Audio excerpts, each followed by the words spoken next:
El doctor Guerrero Heredia. ¡Qué banquete! Ahora Eladio Hernández, psicólogo, órbita soviética, hombre poco crédulo en el Señor. Orgullo y sin arrepentimiento. Hoy contamos con dos maestros, con dos distinguidos amigos, cirujanos generales, ambos. El doctor Bienvenido Peña, con entrenamiento en el área de cirugía torácica y vascular, y el doctor Jorge Asjana, un académico consagrado a la enseñanza, a las políticas universitarias, en fin. Pero hay un tema que a nosotros como programa de salud nos interesa, no solamente la parte educativa, sino en medio de la pandemia, en medio de el COVID, de esto que nos ha agarrado a nosotros de sorpresa, a muchos nos agarró fuera de base.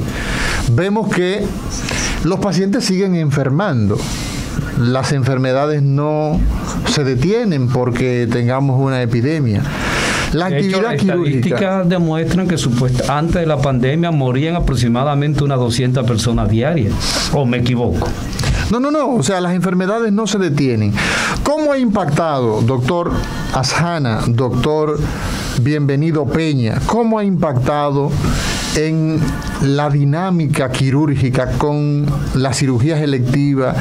Hemos tenido complicaciones en pacientes que estaban estables. Vamos a hablar un poco de eso, cómo ha impactado la epidemia, la pandemia a escala global con los pacientes que necesitan ser llevados a cirugía.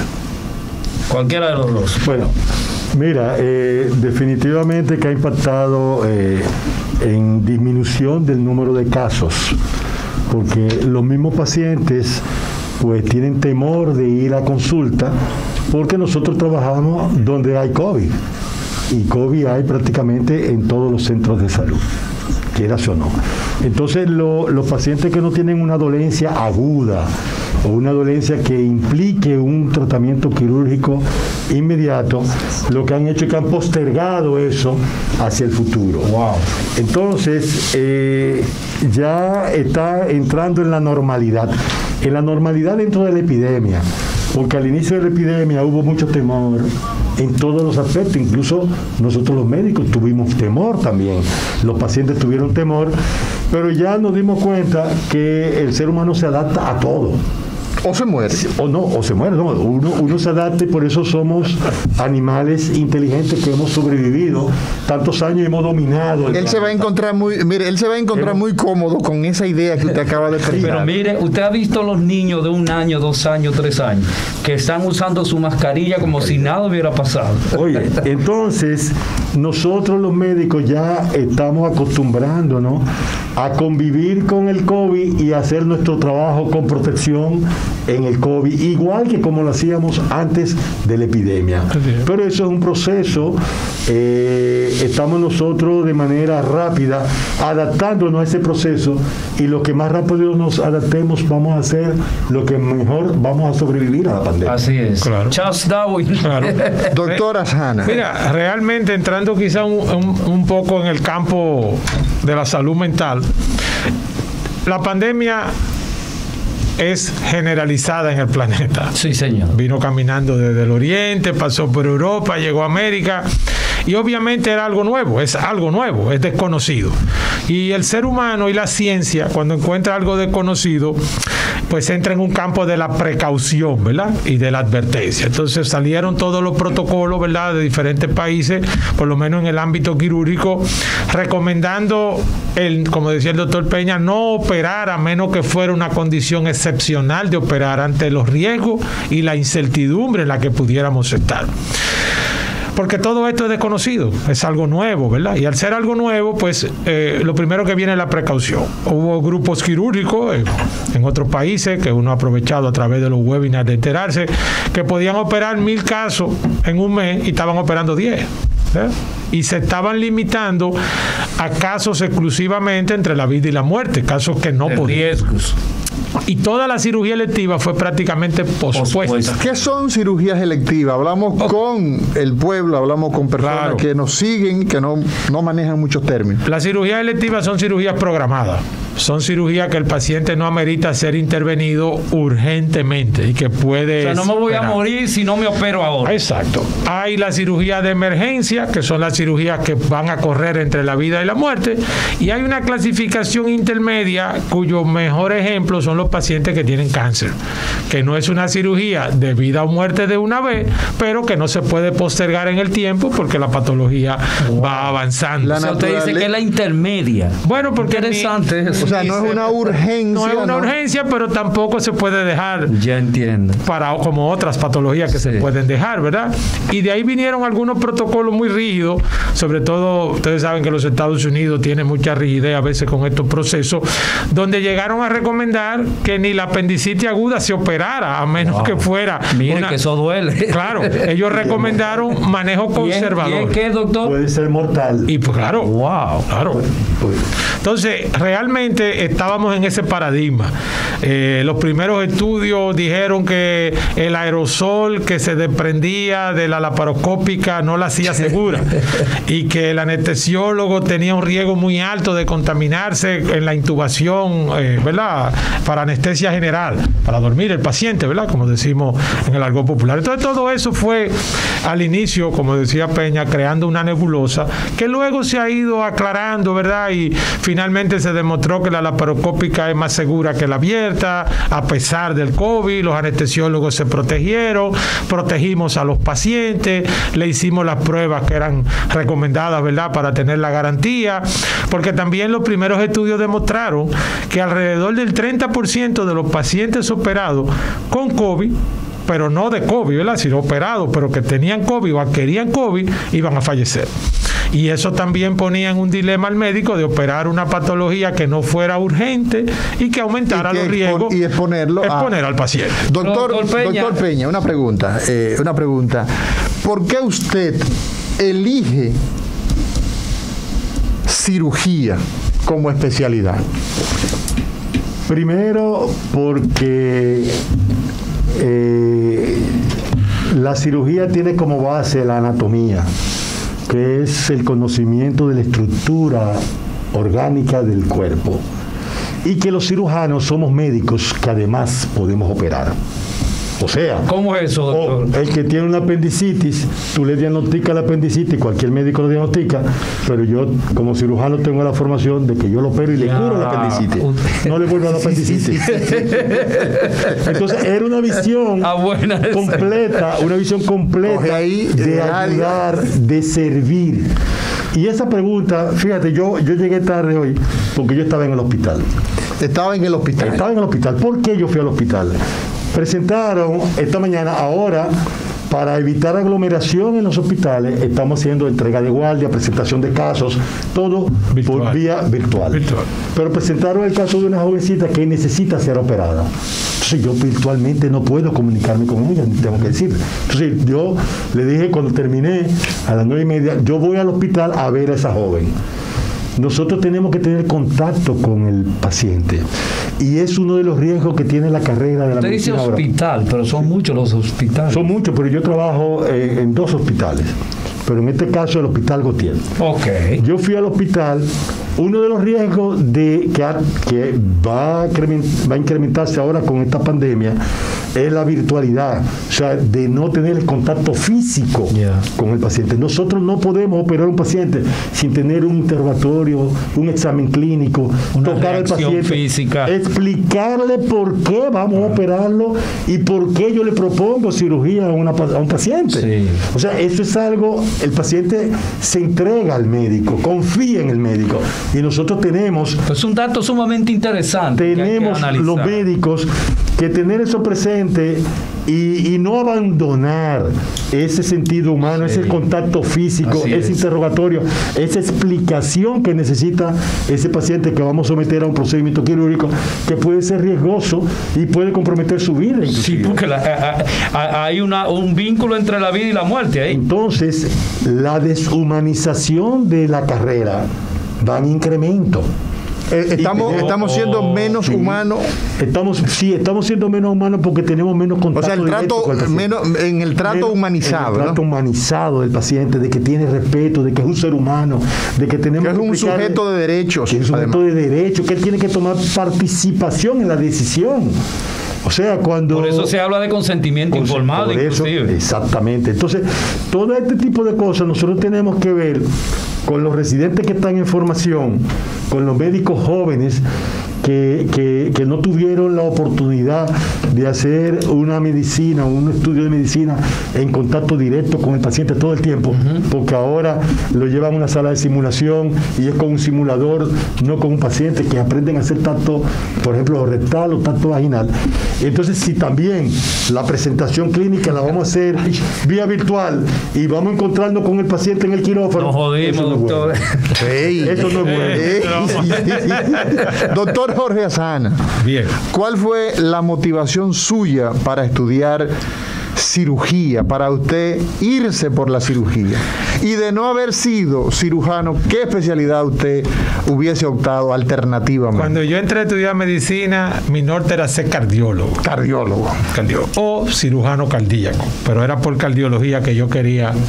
Tiene que pegarse. Yo quería entrar por cardiología y ese era mi norte. Y era muy amigo, como le dije ahorita, del doctor Geraldo de la Rosa, que sí terminó cardiología. A mitad de carrera de medicina entramos a trabajar a una clínica como estudiante, como practicante, como se le llamaba en esa época, y tuve la oportunidad de entrar por primera vez, era como el tercer año de la carrera de medicina, tuve la oportunidad de entrar por primera vez a un quirófano. Y tan pronto entré a un quirófano, me di cuenta que eso era lo mío. Ese rigor, lavarse, ponerse una ropa especial, un lugar, una especie de templo, el quirófano. Lavarse la mano con ese ritual que hacen ustedes. No se podía entrar, no podía entrar todo el mundo, no se podía entrar como usted quisiera. Mira, a Mauri está sonriendo. Claro, porque él pasó por ahí también. Y entonces me di cuenta, digo, bueno, pero este paciente está dormido, anestesiado, está en manos de uno. Está en manos de Dios y de uno, no tiene más nadie que lo ayude, el anestesiólogo, el cirujano, estamos ahí. Entonces me di cuenta que esa era realmente mi vocación y desde ahí seguí trabajando allá en esa clínica como practicante y después ya como interno de medicina, pues me dediqué más. La práctica, doctor Azana, de la cirugía en medio de la pandemia. Ya escuchábamos la opinión del doctor Bienvenido Peña, cirujano torácico y vascular. La opinión suya respecto de los retos que tiene el cirujano en medio de la pandemia. Mira, la pandemia lo ha venido a revoltear todo. O sea, realmente, como ya ustedes planteaban, nos hemos ido adaptando. Pero antes de adaptarnos, todos como que nos apagaron la luz y no nos la volvieron a prender. Entonces, ahora que la luz está subiendo de intensidad. Y nosotros sabemos mucho de eso. Claro. No tenemos luz. Claro, por eso le digo. Entonces, la realidad es que vino la incertidumbre. Inseguridad para el paciente, inseguridad para el equipo médico, inseguridad para las enfermeras. Todo eso nos fue complicando al inicio el proceso en lo que fuimos entendiendo, ¿verdad? Ya ustedes lo mencionaban, vino la deshumanización, quizá no como deshumanización, pero el alejamiento del trato del paciente, porque ya el paciente se convertía en un posible contaminante de uno. Un vector. Y uno del una paciente. Bomba que venía, exacto, y uno del paciente. Y mientras más pacientes tú veías, más posibilidades tenía. Y vino el problema de ya no podemos ser mucho, que pasemos visitas. O sea, cuando vamos a ver el paciente debemos ser poco, porque obviamente también le llevamos foco al paciente. Y todo eso vino la telemedicina. No está muy regulada en el país la telemedicina, no hay muchas cosas. Los abogados empezaron y las abogadas a decir qué se puede, qué no se puede. Los abogados, no el comité bioético. Bueno, también el comité se expresó, tenían estos días creo que un panel también, o sea, todo el mundo empezó a hablar, pero no hay una legislación que proteja a nadie, ni al paciente, qué se puede hacer, qué no se puede hacer, y salieron voces, ¿verdad? Pero obviamente en otros países la telemedicina está legalizada hasta un nivel, ¿verdad? Y tiene sus protocolos. Pero nosotros no teníamos eso. Y entonces me recuerdo que le dije a una paciente que llamara a un médico amigo, y el médico le dijo, mira, dile al doctor Azana que yo no veo paciente nuevo en esta pandemia, solamente los que tengo, porque no tengo forma de evaluar un paciente nuevo por teléfono, ¿me entiendes? Entonces nos limitamos también los médicos hasta el alcance que nosotros tenemos, porque no podíamos estar tan de cerca. Ya todo eso ha ido pasando, se ha entendido mejor el proceso, nos hemos ido adaptando y las cosas han empezado como a volver a la calma, ¿verdad? Dentro de todo lo que es la adaptación y el cuidado. Doctor Bienvenido Peña, ¿ha pasado el peligro para el cirujano torácico vascular? Él tiene noticias de Francia frescas. El peligro que representa el paciente quirúrgico en medio de la pandemia. No, ni ha pasado ni va a pasar nunca. Aún con vacuna. ¿Cómo que no va a pasar nunca? No. Hemos superado todas las enfermedades. Hemos superado porque nos hemos adaptado. Bueno, el riesgo de esa está interesante. ¿Nos hemos quedado, doctor? Adaptado. Ok. Ya el ejercicio de la medicina y de la cirugía no será nunca igual que antes de la pandemia. Wow. No. Atención portal. Atención portal. Entonces Atención, nosotros Olga. tenemos que hacer nuestro ejercicio con la protección de que todo el paciente que viene potencialmente es portador del virus. Todo paciente que viene es portador del virus. Usted que va donde el médico, también el médico es portador. También el médico es potencial portador.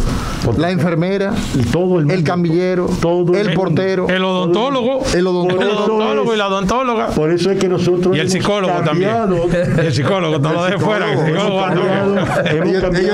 Ellos están haciendo práctica por cosas, por Zoom. Por ejemplo, antes nosotros aceptábamos que un paciente entrara con 4 hijos, su esposa. Ahora simplemente, yo particularmente, entra él y una persona. El paciente. No quiero más nadie aquí. Y esa persona, porque tiene que ser testigo de cuál es mi orientación y mi propuesta de tratamiento a ese enfermo. Si no fuera por eso, también fuera solamente el paciente. Porque, como decía el doctor Azana hace un momento, cada persona puede ser un vector potencial del virus. Y en estos momentos nosotros no podemos tomar el riesgo. Lo que tenemos un poco de cana, le tememos al virus.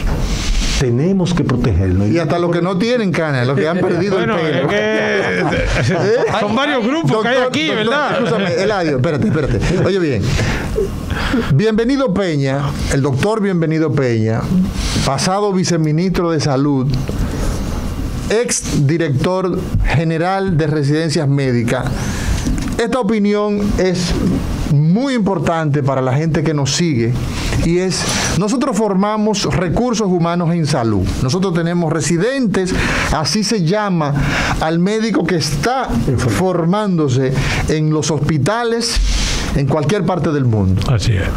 ¿Cuál es el impacto que ha tenido en la educación de esos residentes la pandemia? Desde marzo hasta la fecha, ¿cómo ha ido el impacto con los residentes? Es una visión totalmente diferente de la enseñanza y del proceso de aprendizaje. No entendí. Bueno, antes... Que se explique, digo, ¿verdad? Que se explique. Cuando se hacía una ronda de paso de visita, vamos a poner... O sea, el pase de visita es la actividad... Es una actividad... donde el médico va a visitar... El médico va al paciente que está interno. A la cama. A la cama del paciente. El que está interno. El que está interno. Eso se llama pase de visita. Pase de visita. Y lo hace entonces... con todos los residentes y los estudiantes. Si son 20 residentes. Iban los 20. Ahí, y la enfermera también. Y el médico le explicaba a los residentes qué tiene el paciente. El paciente tiene esto y tiene. Interrogaba al paciente. Se discutía ahí. Lo ocultaban ahí.